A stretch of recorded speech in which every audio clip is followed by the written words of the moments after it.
Assalamualaikum warahmatullahi wabarakatuh. Nama saya Andi Nirwana, NIM 2302220077 dan di samping kanan saya Muhammad Tugas Dilansyah dengan NIM 230222009. Kami dari kelompok 6 akan mempresentasikan materi terkait dengan asas-asas manajemen. Selamat menyaksikan.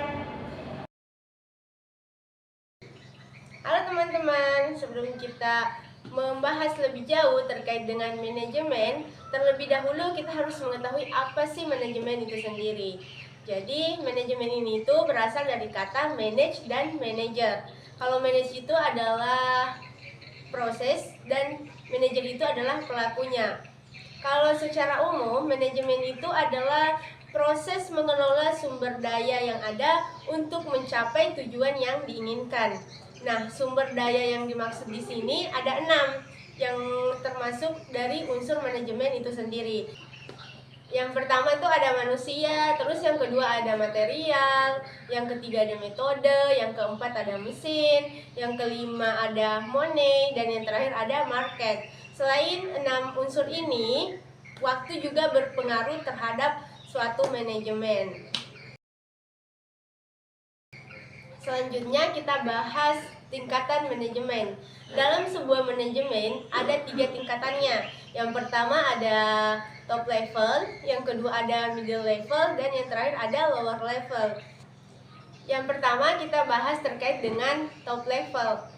Top level ini dengan kata lain puncak manajemen, yang dimana tugasnya itu membuat sebuah kebijakan. Contohnya kalau dalam dunia perusahaan itu kayak CEO, dia termasuk top level karena dia yang membuat suatu kebijakan. Yang kedua itu adalah middle level atau level pertengahan. Tugasnya itu mengarahkan kebijakan ini ke lower.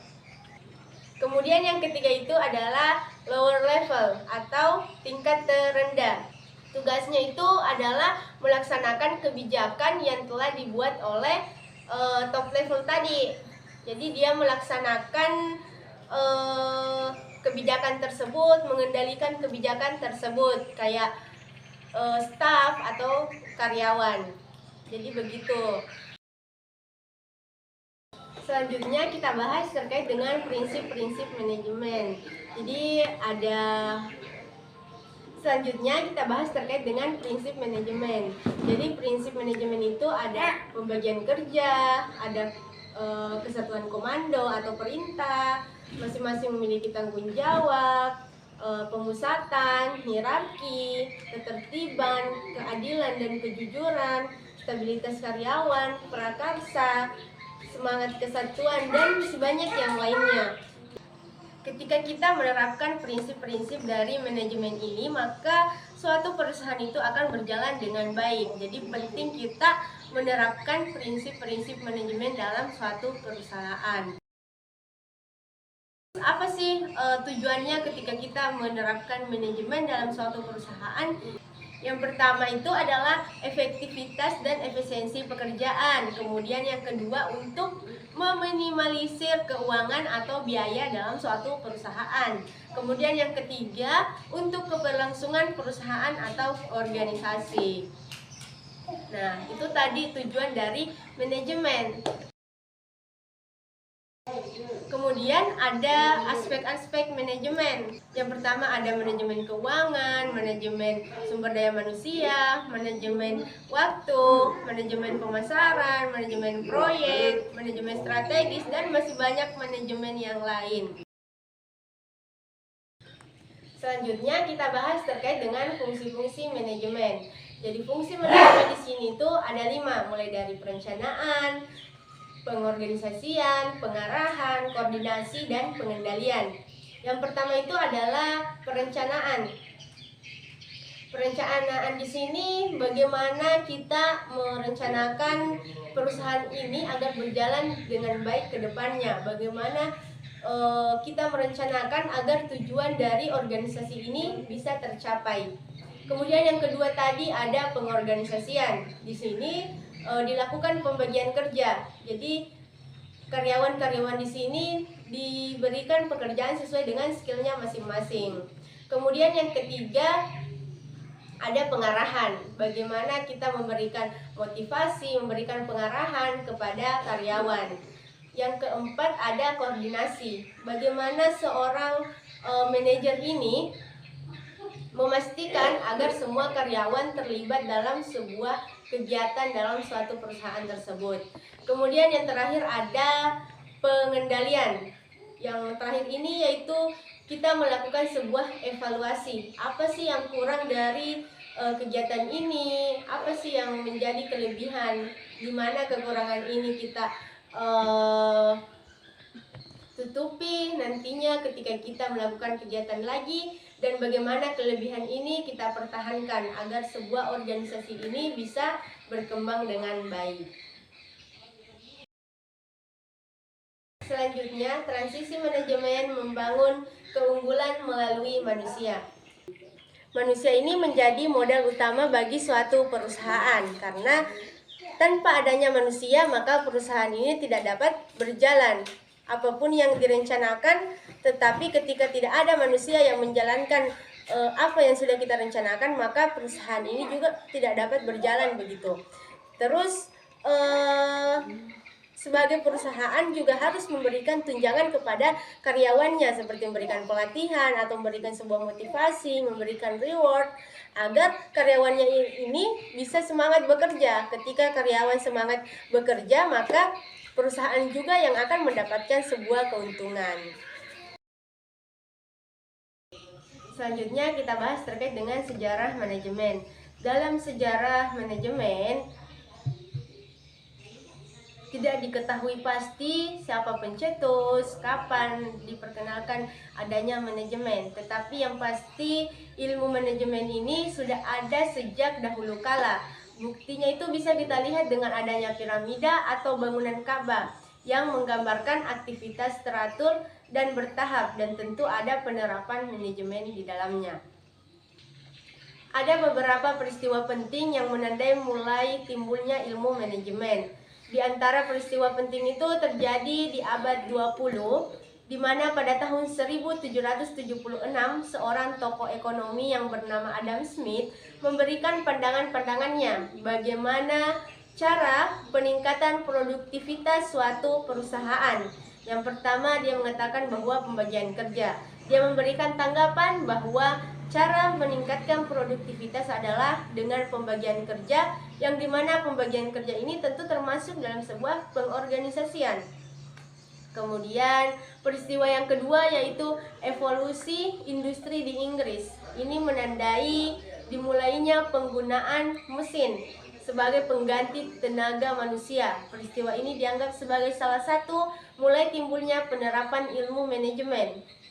Karena sebelumnya tadi saya sudah jelaskan bahwa unsur manajemen itu adalah salah satunya mesin. Sedangkan dalam peristiwa ini dia sudah menggunakan mesin dalam proses evolusi industri. Kemudian peristiwa awal abad ke-20 di mana sudah ada tambahan pandangan mengenai ilmu manajemen, di mana ada seorang industriawan bernama Henry Fayol mengajukan beberapa gagasan dari fungsi utama manajemen. Yang pertama ada perencanaan, pengorganisasian, pengarahan, koordinasi, dan pengendalian. Kelima fungsi manajemen ini dikatakan sebagai strategi dalam menjalankan tujuan perusahaan atau organisasi.